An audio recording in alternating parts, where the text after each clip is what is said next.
Bienvenue dans Memento Mori, le podcast qui parle du présent en prenant la fin comme point de départ. Je m'appelle Raphaël Charrier. Avant, j'étais marié à la rue. Maintenant, je suis marié à Marion. Je suis Mathieu Giralt, marié à Alexandra et papa d'un petit Léon. Ah non, je pars trop loin. Non, pasteur à Etup et voilà, on est blogueur. Voilà. Ça va, Raph? Non, on est youtubeur. On est youtubeur.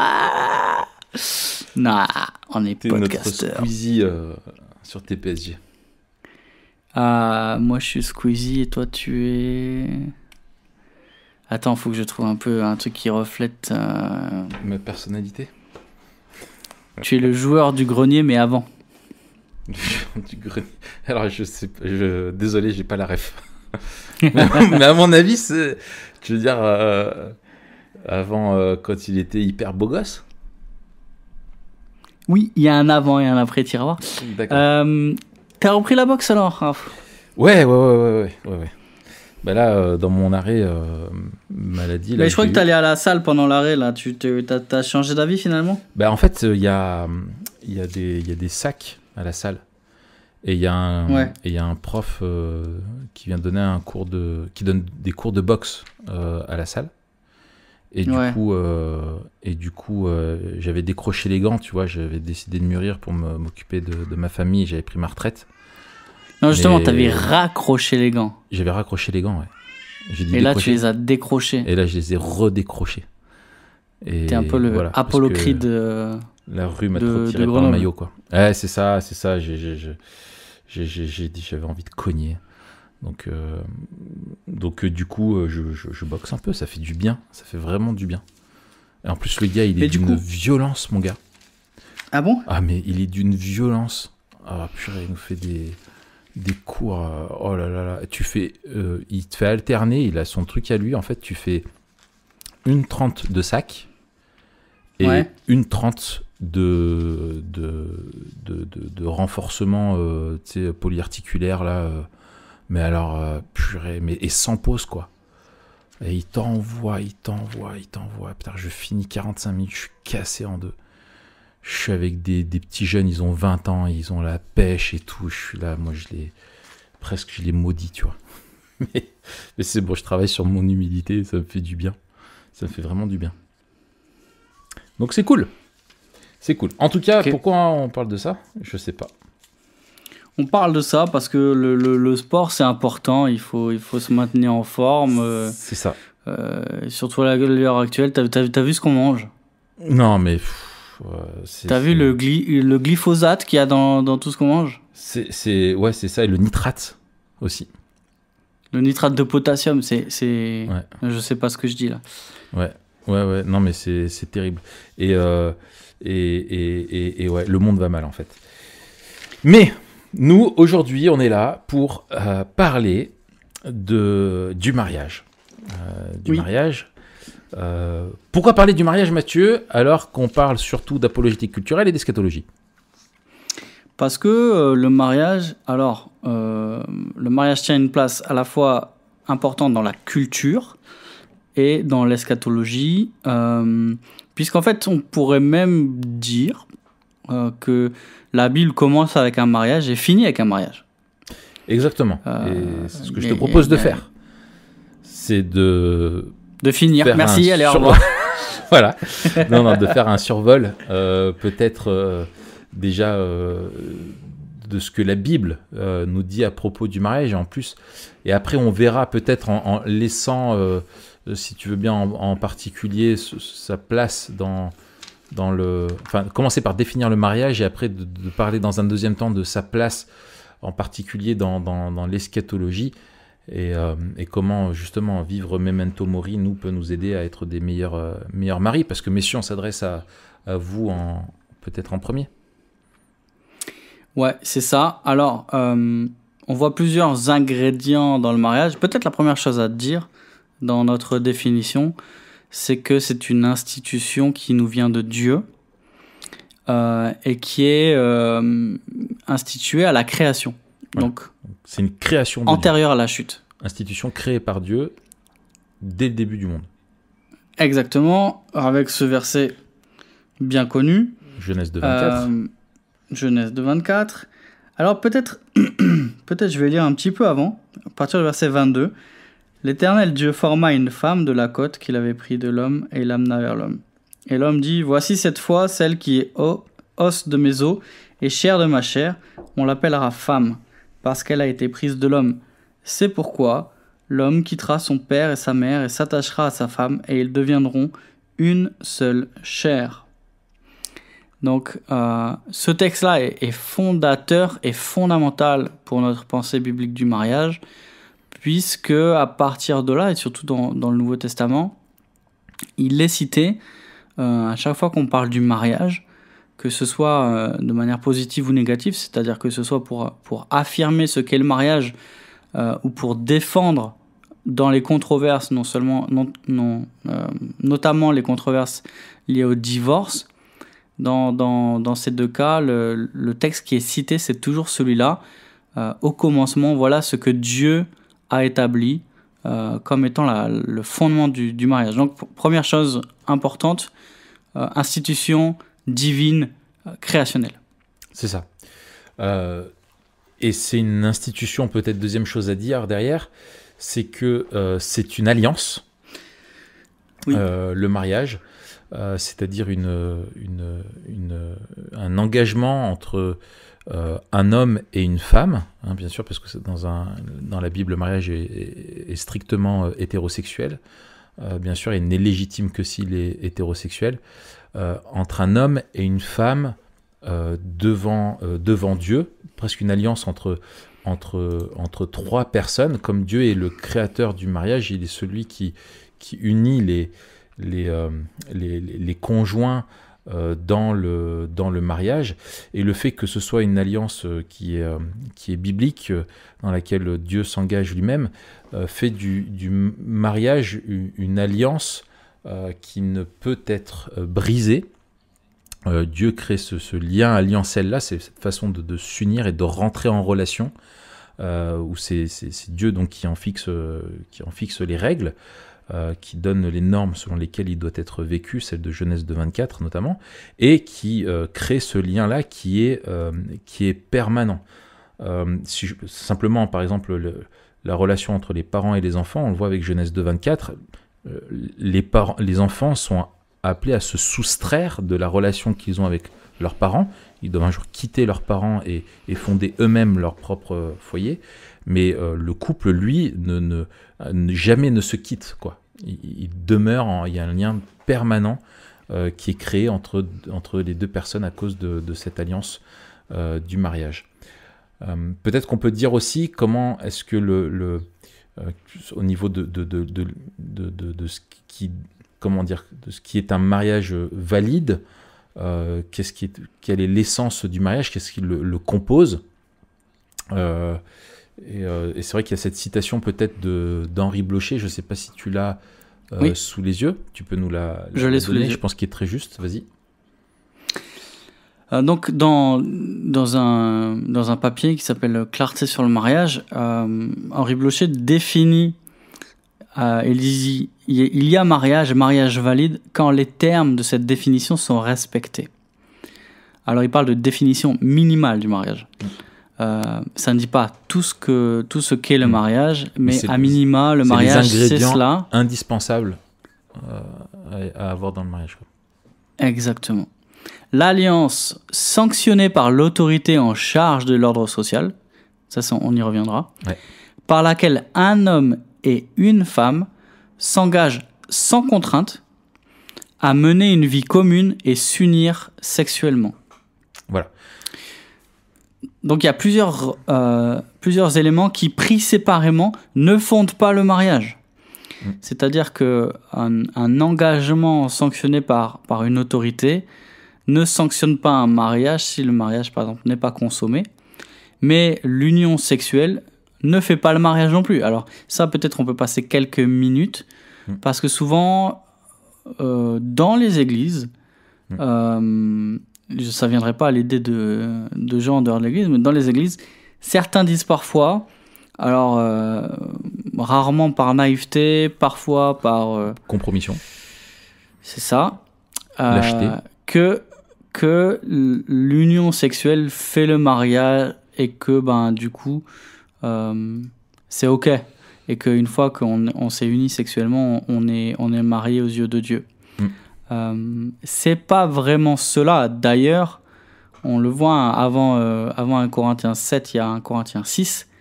Et ce que dénonce Paul, justement, c'est que il y a dans l'union sexuelle quelque chose de fondamentalement spécial, qui est particulier, raison encore pour laquelle il ne faut pas s'unir avec n'importe qui, mais pour autant l'union ne fait pas le mariage. Celui qui est lié à la prostituée, puisque c'est l'exemple qu'il prend à 1 Corinthiens 6, n'est pas marié à elle. Donc il y a bien ces deux dimensions-là. Et que la sexualité est donnée pour être vécue dans un cadre, ce qui est celui du mariage, strictement entre l'homme et la femme, dans le but de pouvoir aussi donner la vie, bien sûr, et exprimer l'un envers l'autre. C'est l'expression la plus intime de l'amour qu'ils se portent dans cette dimension physique, quoi. Et le mariage, comme tu le disais aussi, est libre, doit requiert le consentement et l'amour l'un envers l'autre, parce que c'est un engagement à aimer l'autre. C'est ça que je trouve super beau dans la définition biblique du mariage, et de l'amour, c'est que c'est cet engagement de rentrer librement dans cette alliance, c'est le choix en même temps, c'est la décision de s'engager devant la société, on va y revenir, devant Dieu et devant la personne qu'on aime, à n'aimer qu'elle pour toujours, en même temps rejeter toutes les autres personnes. Et c'est le moyen d'exprimer son amour comme Dieu lui-même l'exprime, c'est-à-dire décider d'aimer passionnément envers et contre tout. Et c'est un amour qui est bien plus qu'une simple émotion, souvent comme il nous l'est présenté. C'est un engagement, un choix, une volonté qui se traduit par cet engagement qui est total dans le mariage. Et c'est l'expression, c'est le cadre où tu exprimes vraiment que tu aimes ton prochain comme toi-même. En fait, tu obéis à ce deuxième commandement en t'engageant dans le mariage-là avec la personne, quoi. Et ça, c'est ce qui est préalable à l'union sexuelle. Et l'union sexuelle n'est que la manifestation physique de cet engagement-là. Et donc, déconnecter les deux, ça n'a pas de sens. Et c'est ce que fait finalement notre société, c'est qu'elle déconnecte les éléments, elle les tord et elle les met dans le sens inverse. C'est que d'abord tu couches ensemble, peut-être qu'un jour tu diras que tu t'aimes, ensuite tu as des enfants et peut-être éventuellement tu te marieras, quoi. Tu prends tous les éléments que Dieu donne et tu les renverses tout. Et ça, c'est ce à quoi nous poussent nos désirs charnels et les mensonges de Satan qui nous font douter que le cadre fixé par Dieu est celui qui est bon et celui dans lequel on trouvera aussi toute notre joie. C'est ça. Il y a donc la dimension aussi sociétale, publique. Ça, c'est important. Cette alliance, elle est sanctionnée, elle est reconnue. Il n'y a pas de mariage privé en catimini. Ce n'est pas parce que je t'ai promis quelque chose ou même que on s'est promis quelque chose mutuellement qu'on est marié. Et là, on voit aussi que le mariage est un des fondements de la société. C'est pour ça qu'on y tient autant. Aussi parce qu'elle est, et surtout parce qu'elle est une ordonnance créationnelle.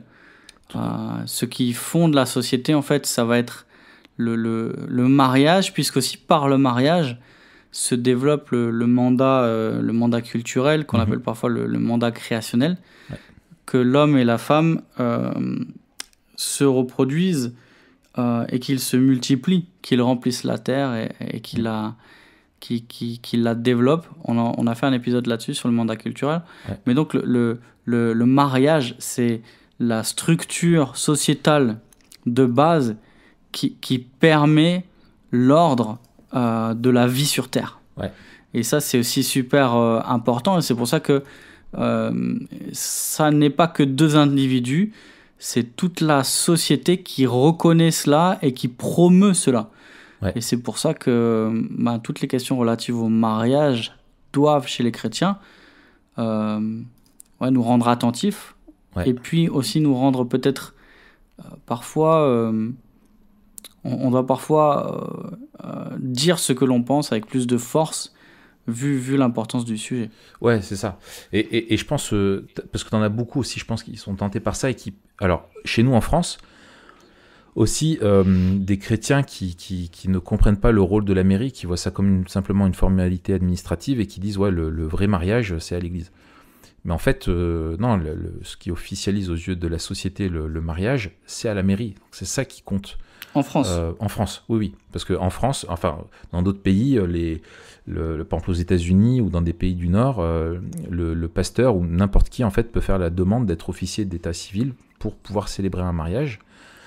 Et donc parce que ça fait partie de la Constitution. Parce que ça fait partie, voilà. Et chez nous, en fait, non, c'est monsieur le maire qui reconnaît ça. Et donc, en fait, c'est la cérémonie de mariage chez nous à la mairie et celle qui atteste publiquement l'existence, qui atteste juridiquement l'existence légale de ce mariage. Et de fait, quand le maire nous marie, il représente non seulement Dieu, parce qu'il est celui que Dieu utilise pour se faire représenter auprès de nous et des hommes, même si c'est un communiste et qu'il est Dieu, mais il n'empêche un instrument de Dieu parce qu'il fait la volonté de Dieu en nous mariant. Et il représente également aussi la société qui s'engage en contrepartie, en officialisant le mariage, qui s'engage aussi, il engage la collectivité à reconnaître la légitimité du mariage.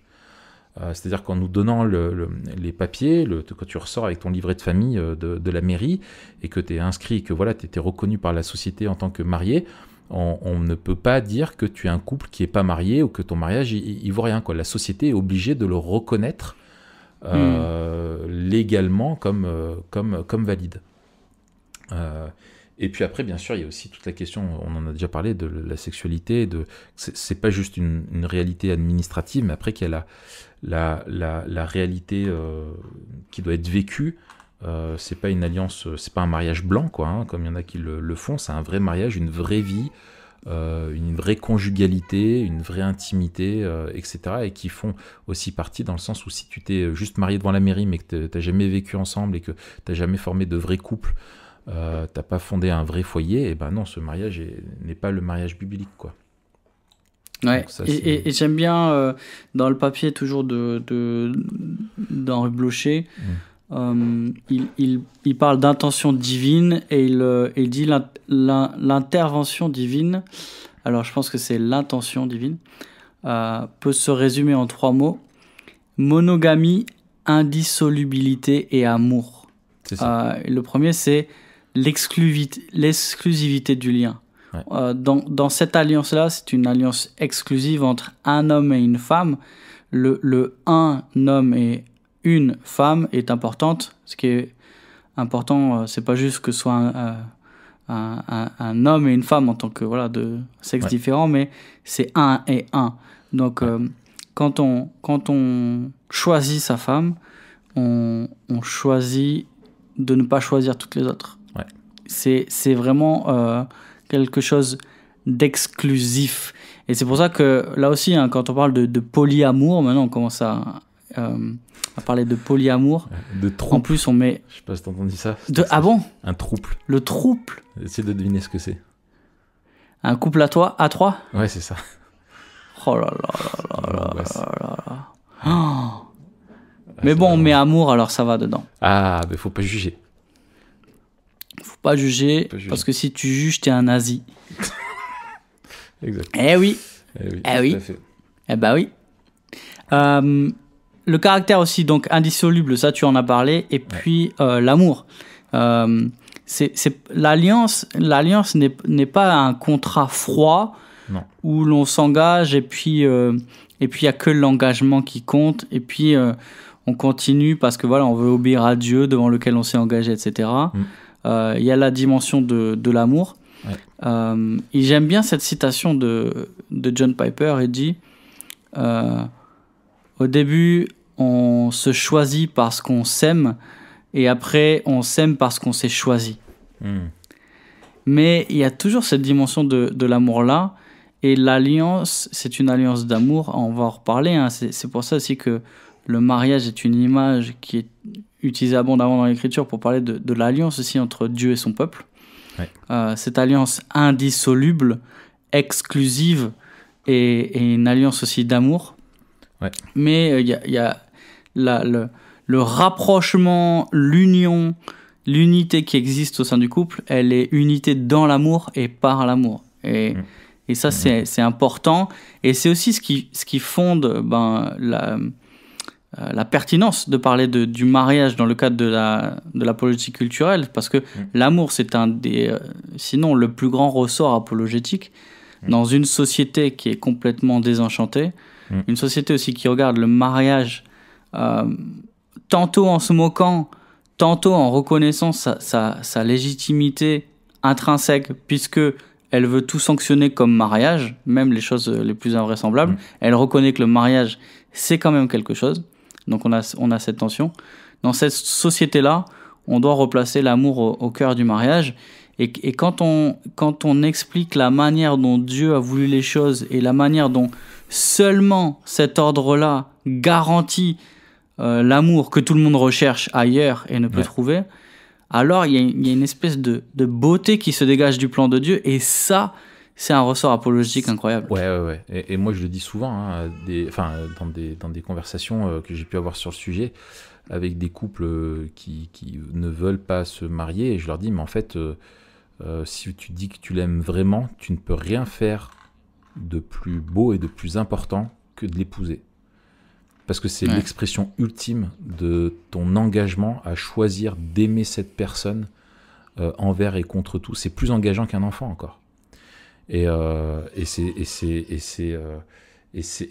quelque chose finalement dont les gens se privent parce qu'ils en ont oublié le sens, ou qu'il y a effectivement un rejet, quoi.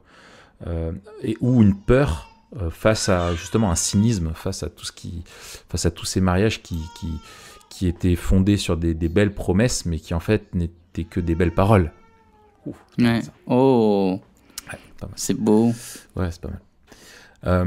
Bien, on va pas faire trop long. On pourrait dire beaucoup de choses sur encore sur le mariage en tant que tel. Peut-être pour avancer, je te propose qu'on parle un petit peu de la suite. C'est comment est-ce que justement, alors il y a peut-être alors il y a deux choses. Il y a le fait que Dieu utilise déjà dans son histoire, notamment dans l'Ancien Testament, pour faire comprendre la nature de sa relation avec son peuple, cette image du mariage, où lui-même parle de cette alliance d'amour qu'il a, où il se présente comme l'époux, le fiancé de son peuple, pour dire qu'il s'est vraiment engagé à l'aimer. Il parle du fait d'aller voir d'autres dieux, de se tourner vers l'idolâtrie comme un adultère, pour faire comprendre à quel point c'est grave ce que son peuple fait quand il se détourne de lui. Il multiplie comme ça les images. Mais ce qui est fou, c'est que le Nouveau Testament, et notamment au travers de l'apôtre Paul, place le mariage et utilise le mariage pour illustrer une réalité eschatologique qui est très forte. Tout à fait, mais permets-moi de revenir en arrière. Vas-y. Tu étais dans Ephésiens 5, je reviens dans Genèse 3. D'accord. Parce que ça va nous aider aussi à comprendre la suite. En fait, juste après Genèse 2, donc il y a Genèse 3, merci Captain Obvious. Et juste après l'institution du mariage, en tout cas dans la Révélation, il y a la chute. Et avec la chute, cette corruption cosmique qui vient entacher à la fois la terre, les individus, et surtout les individus dans leurs relations. Les individus. Quoi ? Oui, non, Les individus, c'est mon côté américain. Les individus dans leurs relations entre eux, leurs relations avec la terre, etc. Et on voit qu'il y a une malédiction qui est prononcée, donc Genèse 3, qui est prononcée contre le serpent, 14 et 15. Verset 16, prononcé contre la femme. J'augmenterai la souffrance de tes grossesses, tu enfanteras avec douleur. Tes désirs se porteront vers ton mari, mais il dominera sur toi. Verset 17. Puisque tu as écouté la voix de ta femme et que tu as mangé de l'arbre au sujet duquel je t'avais donné cet ordre, tu n'en mangeras point. Le sol sera maudit à cause de toi. C'est à force de peine que tu en tireras ta nourriture dans tous les jours de ta vie. Il te produira des épines, etc. On voit que la corruption du péché vient entacher les relations et vient entacher aussi la possibilité d'accomplir le mandat culturel de la bonne manière, sans futilité en fait. Ouais. Et maintenant, l'activité humaine est marquée par la vanité, et ce mandat culturel qui passe par la multiplication et aussi par l'assujettissement, la cultivation de la création, tout ça est touché par le péché. Et on va voir par la suite, et c'est intéressant que, comme tu l'as dit, la relation entre Dieu et son peuple, elle est calquée sur le mariage, ou plutôt le mariage est calqué sur la relation entre Dieu et son peuple, et qu'il y a quelque chose de d'asymétrique plutôt. Ouais. On voit Dieu qui aime son peuple comme on devrait aimer au sein du mariage, c'est-à-dire une alliance d'amour indissoluble. Ouais. Et de son côté, le peuple ne peut pas aimer Dieu comme il le devrait, et son amour est marqué par, encore une fois, la chute, la corruption et la vanité. Et lui va voir ailleurs, lui est infidèle, ouais. Lui est hypocrite dans son amour, ouais, lui est inconstant, etc. Et pendant toute l'histoire du peuple d'Israël, on a ce rapport-là où Dieu a fait alliance avec ce peuple, où Dieu parle de son peuple comme de celle qu'il a mariée, mais qui lui a été infidèle. Alors il y a des très beaux passages dans Ésaïe, dans Osée. Ouais. On va pas forcément développer, mais il y a vraiment cette idée qui est là. Et puis voilà, on en arrive justement à la réalité eschatologique du mariage, et aussi à la possibilité d'une réconciliation et d'une restauration dans cette alliance-là entre Dieu et son peuple en Christ. Ouais. Et cette réalité eschatologique, elle ne vient pas transformer aussi notre mariage dans le présent, mais elle vient transformer aussi l'eschatologie du peuple de Dieu. Voilà, et je pense que tu voulais arriver à Éphésiens 5. Oui, c'est ça, c'est que en fait, ce que Paul ramène avec Éphésiens 5, en fait, c'est qu'il replace le mariage dans une théologie biblique qui est en fait extraordinaire. En fait, le mariage est une illustration de quelque chose qui le dépasse. Et donc, Paul cite dans Éphésiens 5, c'est versets 32 à 34, où il dit, c'est pourquoi, donc il recite le texte de Genèse 2, 24. Alors, et ça, c'est intéressant, le nombre de fois où Jésus cite, et Paul cite aussi le texte de Genèse 2, 24, et rappelle que le mariage, tel qu'il a été créé dans le cadre de la création, était bonne et demeure la norme même dans notre monde qui est brisé. Ouais. Et si notre monde, si on n'est plus capable de le vivre selon la volonté de Dieu, le projet de Dieu, lui, n'a pas changé. Et le mariage est quelque chose qui, donc, est toujours d'actualité aujourd'hui. Et ce n'est pas à nous de définir le mariage comme bon nous semble. Ça reste le projet de Dieu, et il a l'exclusivité pour nous dire qu'est-ce qui doit être, quoi. Et donc Paul cite Genèse 2, 24, et il dit, c'est pourquoi l'homme quittera son père et sa mère pour s'attacher à sa femme, et les deux deviendront une seule chair. Et il rajoute, ce mystère est grand, je dis cela par rapport à Christ et à l'Église. Et alors ça, c'est fou, parce qu'il dit, voilà, il cite le texte de Genèse 24, mais il dit, c'est un mystère qui maintenant est dévoilé, c'est quelque chose, une compréhension qui, il revêtait une dimension qui, jusqu'à la Nouvelle Alliance, était encore voilée et qui maintenant est claire. C'est que c'est quelque chose qui est en rapport à Christ et à l'Église. Autrement dit, Dieu a créé le mariage dès l'origine du monde, mais quand il l'a créé, il l'a fait en s'inspirant de ce qu'il avait prévu d'accomplir plus tard dans l'histoire par Jésus pour son peuple, l'Église. Et en gros, Mais qu'il avait déjà décrété. Et qu'il avait déjà décrété. Et donc, dans le plan de Dieu, le mariage est une métaphore, une illustration, et le mariage chrétien d'autant plus, une illustration qui représente quelque chose de bien plus glorieux qu'un homme et une femme faisant une alliance.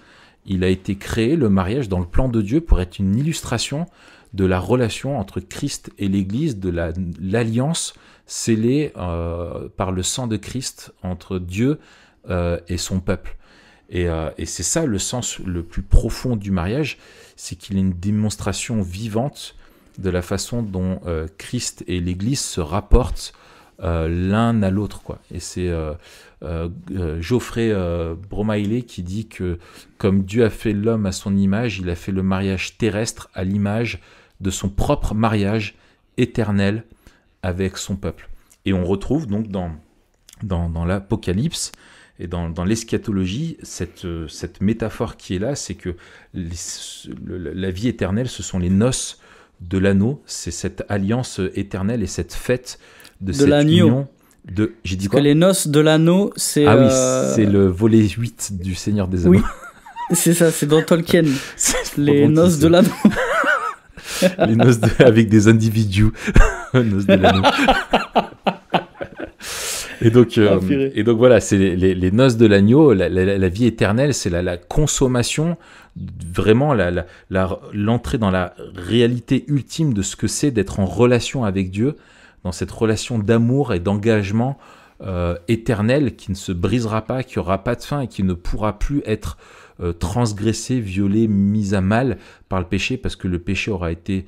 ne sera plus, Satan sera jeté en enfer pour l'éternité et les élus seront glorifiés dans la présence de leur Seigneur pour l'éternité. Donc c'est quelque chose de vraiment memento mori, dans le sens où on vit aujourd'hui le présent, mais en prenant la fin comme point de départ, et c'est la perspective de l'éternité, de la relation que l'on a avec notre Seigneur, qui définissent, régulent et donnent le modèle au mariage que l'on vit au quotidien, quoi, la qualité des relations qu'on doit avoir dans le mariage.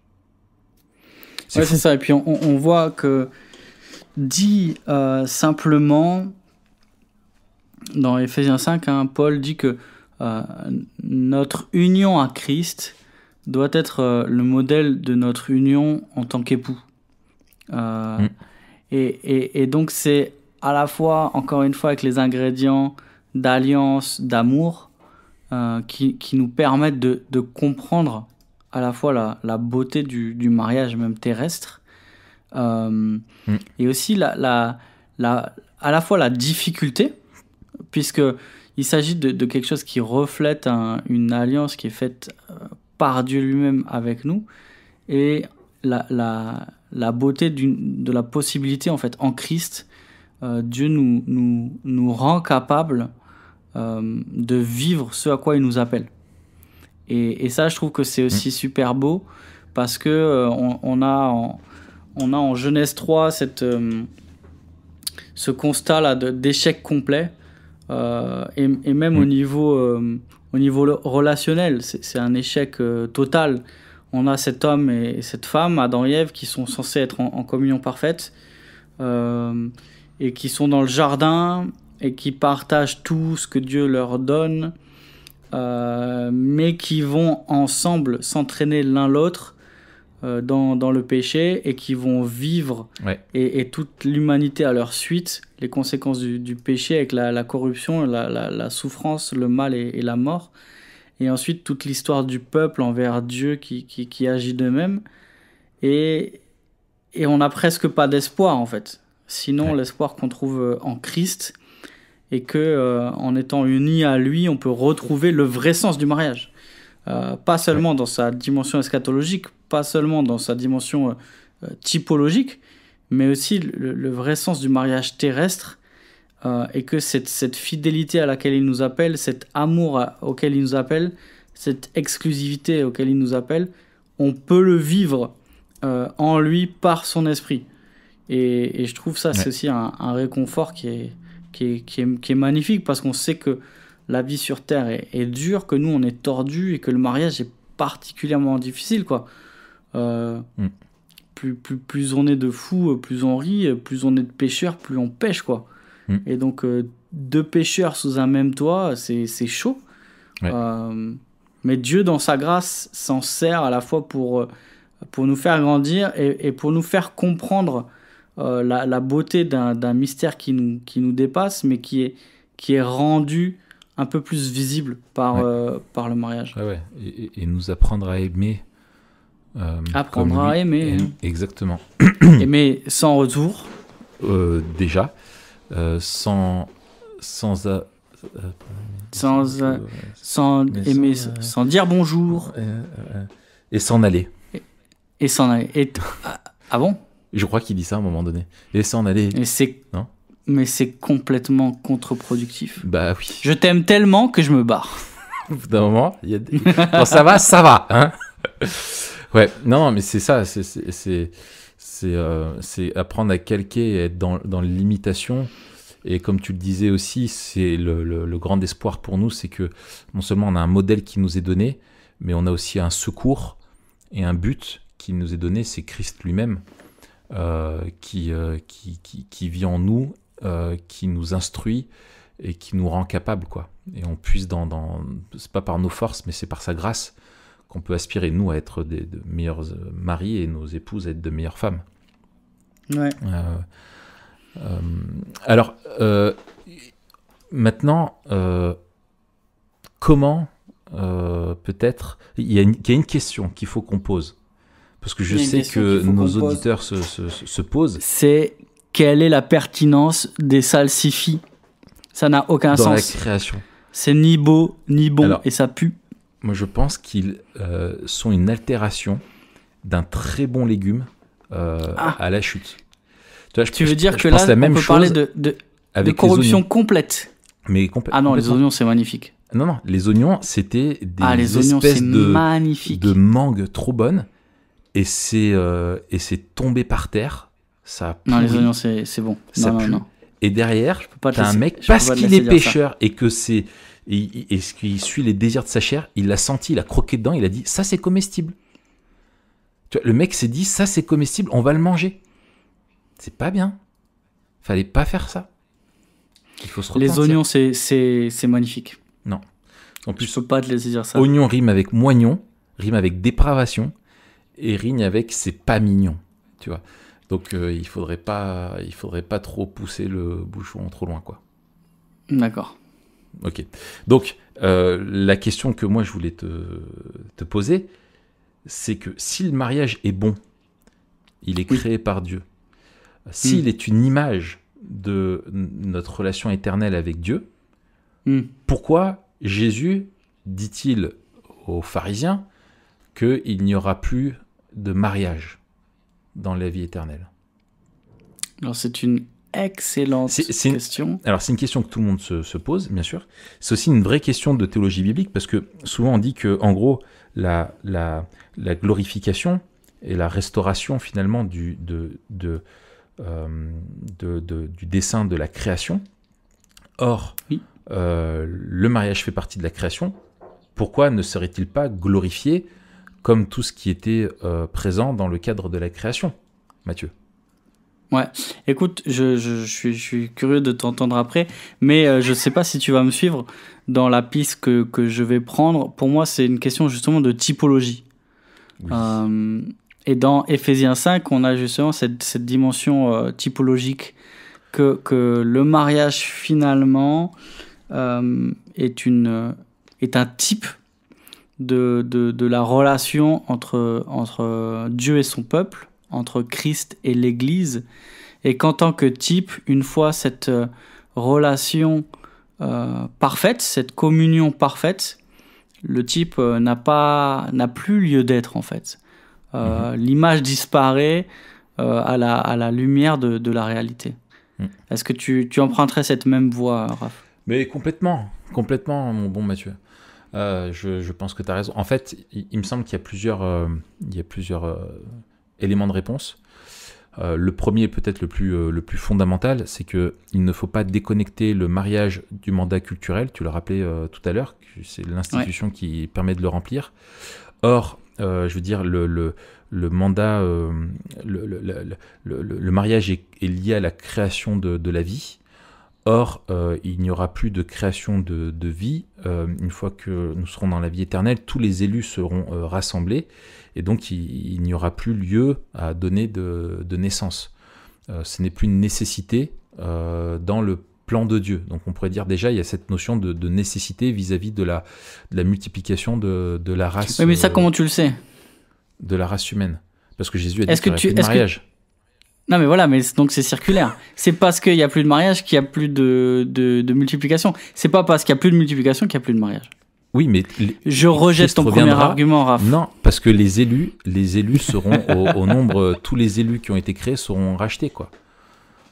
Oui, alors là-dessus, il me semble que c'est une bonne piste. Parce que sinon, il y aura des personnes qui ne sont pas élues, c'est-à-dire qu'elles n'ont pas été élues et rachetées dans le plan de la rédemption, et que ces personnes arrivent dans la glorification et seront sauvées sans avoir eu besoin de placer leur foi en Christ, et ne sont pas sauvées par l'œuvre rédemptrice de Christ.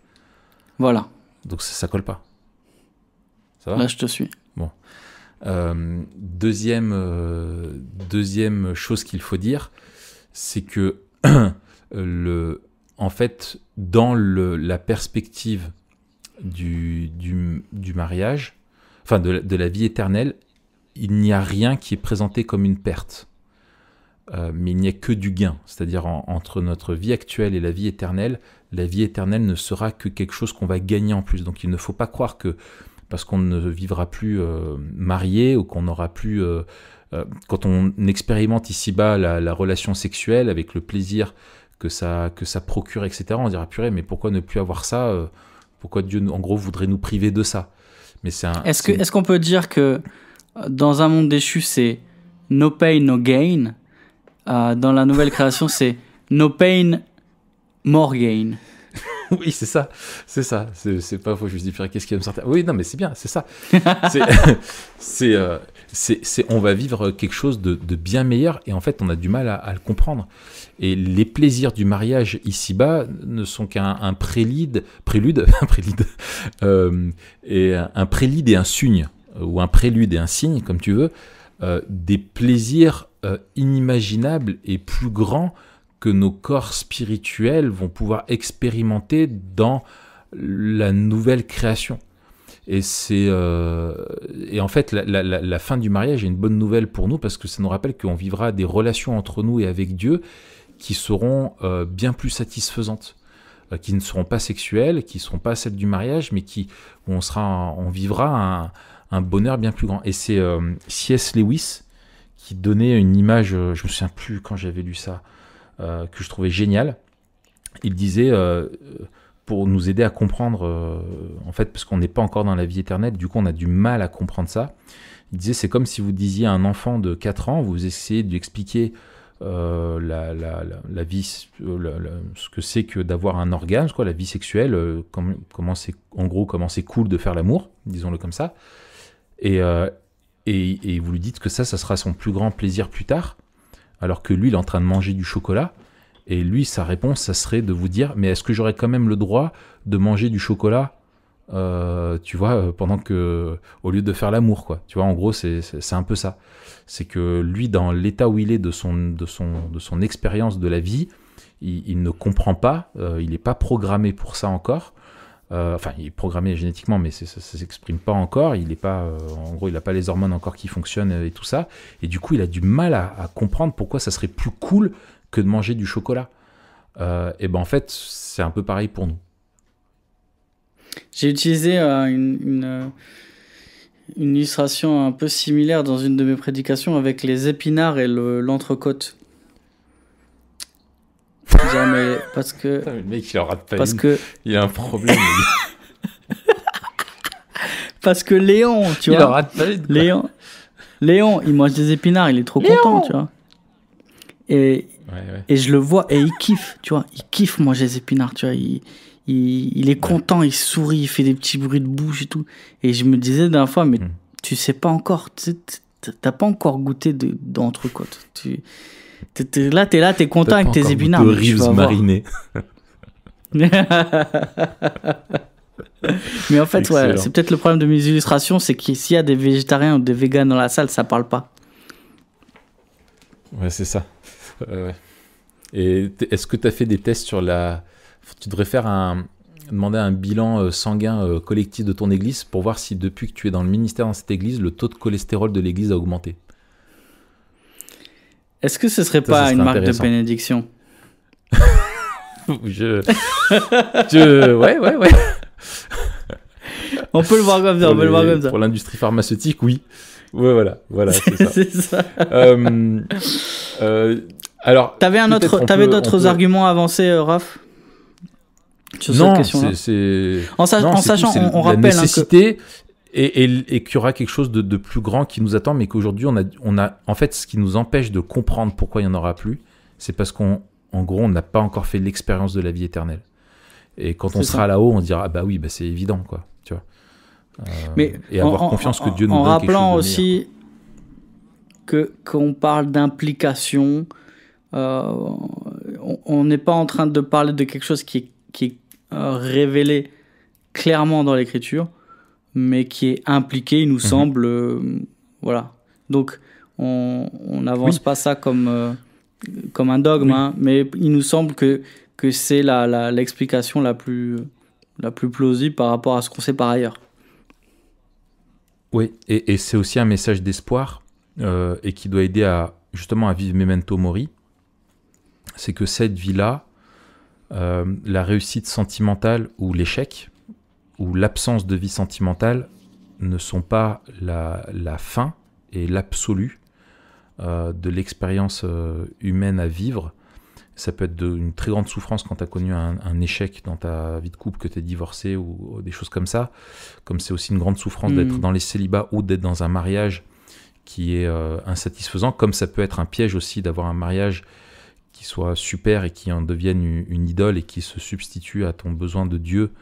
Voilà, ton besoin de Dieu, de se rappeler qu'on est appelé à vivre quelque chose de plus grand. Et que ceux qui sont célibataires ici-bas ne sont pas condamnés à l'être pour toujours par rapport à d'autres qui seraient mariés pour toujours, et qu'on vivra des relations qui seront d'une autre nature en tant que société et peuple de Dieu, dans la présence de Dieu. Et on a effectivement du mal à y toucher, mais ça nous aide à relativiser ça dans un monde qui nous met qui aspire et qui fait de ça une des idoles. Je veux dire, quand tu vois le nombre de comédies romantiques qui existent, qui d'ailleurs, tu l'auras peut-être remarqué, c'était une remarque que je me faisais, qui finissent toujours quand le mariage commence. Voilà, quoi, c'est quelque chose qui... Parce que après, ça devient une tragédie. Voilà, après c'est relou, quoi. Et c'est vrai, essayer de trouver un film qui te donne une vision bonne, vertueuse d'un couple marié. Franchement, comme ça, faudrait que je réfléchisse un moment, à mon avis. Enfin bref. Voilà. Comment est-ce que justement cette réalité eschatologique et cette définition biblique du mariage peuvent nous aider à être... comment vivre Memento Mori peut nous aider à être de meilleurs maris, ou simplement d'une manière générale aussi peut-être conjoints?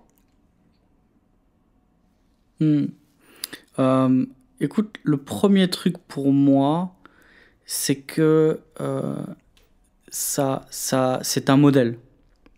C'est-à-dire que le parallèle que fait Paul en Éphésiens 5 entre l'union avec Christ, de l'Église avec Christ, et l'union entre l'homme et la femme, c'est un modèle. Et dès lors, on n'a pas à inventer ce que devrait être une bonne épouse, ce que devrait être un bon époux, mais on a à regarder à ce modèle et à s'en inspirer. Et d'ailleurs, hein, ce texte-là, qui est un texte qui est hautement théologique, est dans une section hautement pratique, en fait. C'est une table domestique qui dit comment vivre justement les relations en Christ et comment notre foi transforme notre foyer.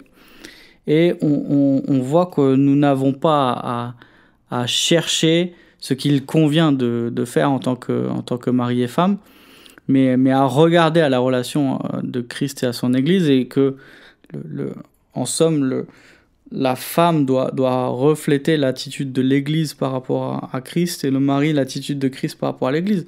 Et je dirais la première chose, c'est quand chacun dans le couple se rappelle cela, se rappelle ce modèle parfait du mariage, alors, 1, c'est beaucoup plus clair. 2, c'est libérateur, parce que on a finalement une règle à laquelle se mesurer, et ça évite des attentes qui sont, qui ne sont pas bibliques finalement. Et 3, ça nous permet aussi de nous approcher de quelque chose qui est clair. Et donc tu vois, moi, je sais que quand il y a des couples qui ont des difficultés, nous on invite le mari et la femme à être suivis de manière individuelle. Parfois il y a des crises, il y a des choses qu'on doit résoudre dans le couple, mais on se rend compte que finalement c'est toujours un problème personnel chez l'un et chez l'autre, et qu'on doit avancer avec l'un et l'autre. Et souvent, en fait, on lit Éphésiens, parce qu'on sait aussi par ailleurs que les problèmes de couple dans le mariage sont des problèmes beaucoup plus profonds, et que souvent, ce qu'il y a à régler, c'est pas juste ce qui concerne le couple, mais bien souvent la vie de disciple de manière plus générale. Et en ce sens-là, Éphésiens, c'est vraiment excellent. Et quand on arrive au mariage, dans Éphésiens 5, eh ben, chacun voit en fait que bien souvent on est focalisé sur ce que l'autre devrait faire, et que là, Paul est en train de s'adresser aux femmes en leur demandant de suivre ce modèle-là, et aux maris de suivre ce modèle-là, et chacun est responsable devant Dieu de se comporter conformément à ce qu'il nous demande. Et en ce sens-là, à la fois ça nous libère, mais ça nous responsabilise aussi. Et je trouve que ça c'est sain en fait. C'est ce qui nous permet de vivre un mariage sain, où on s'enlève une pression qu'on pourrait se mettre et qu'on pourrait mettre à l'autre, et en même temps on revêt cette responsabilité que bien souvent on est tenté de fuir. Wow.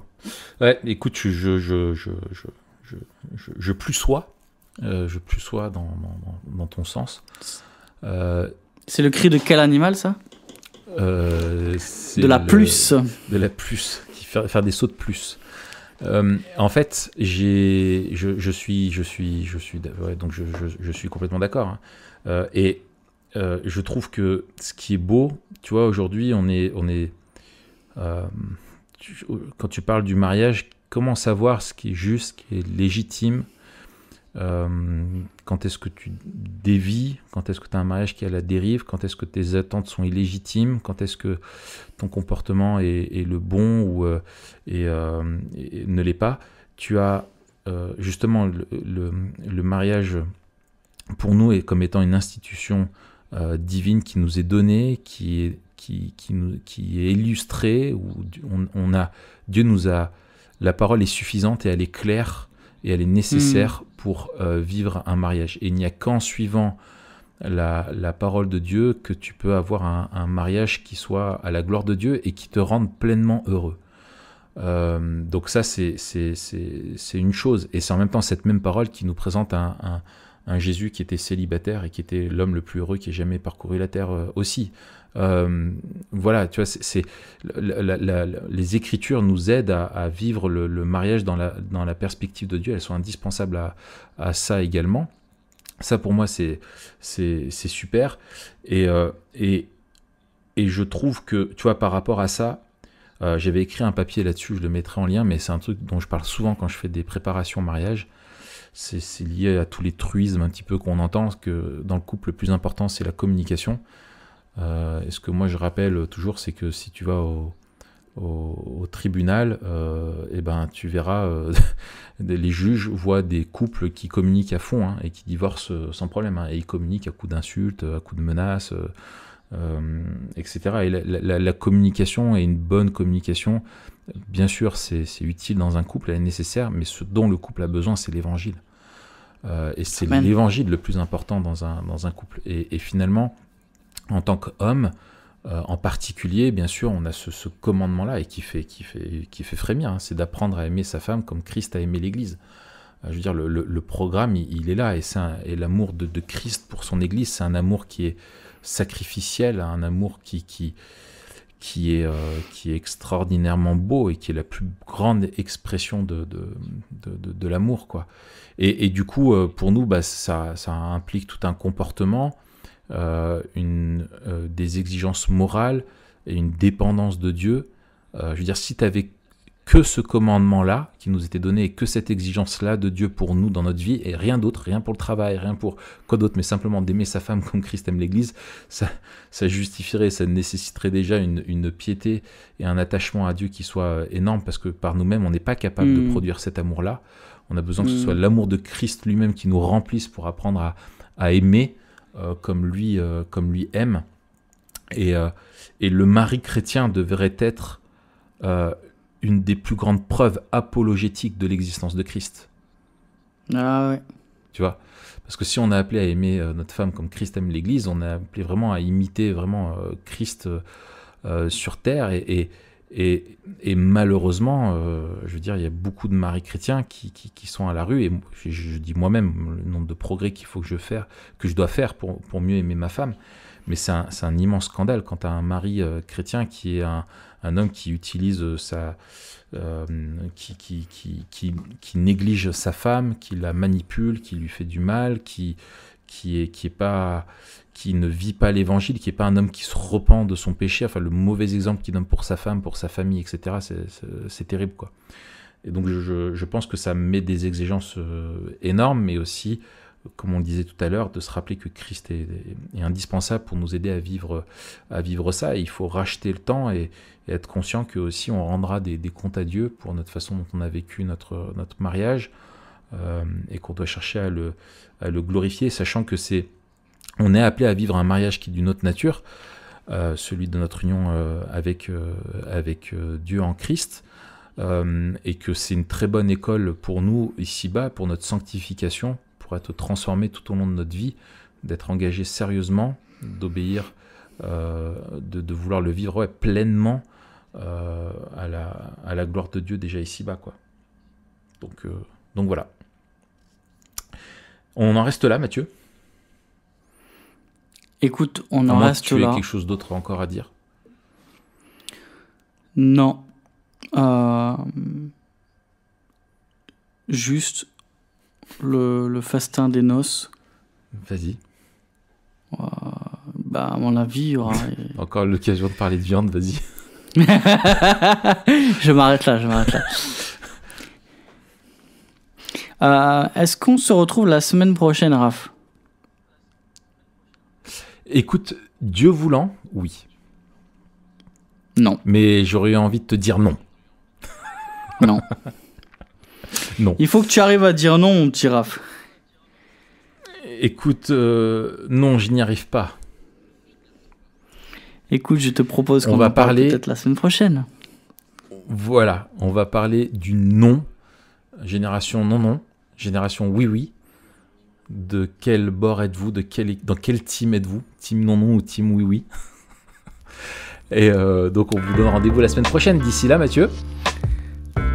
D'ici là, portez-vous bien. Allez, ciao Matt. Ciao. Allez, salut Raph.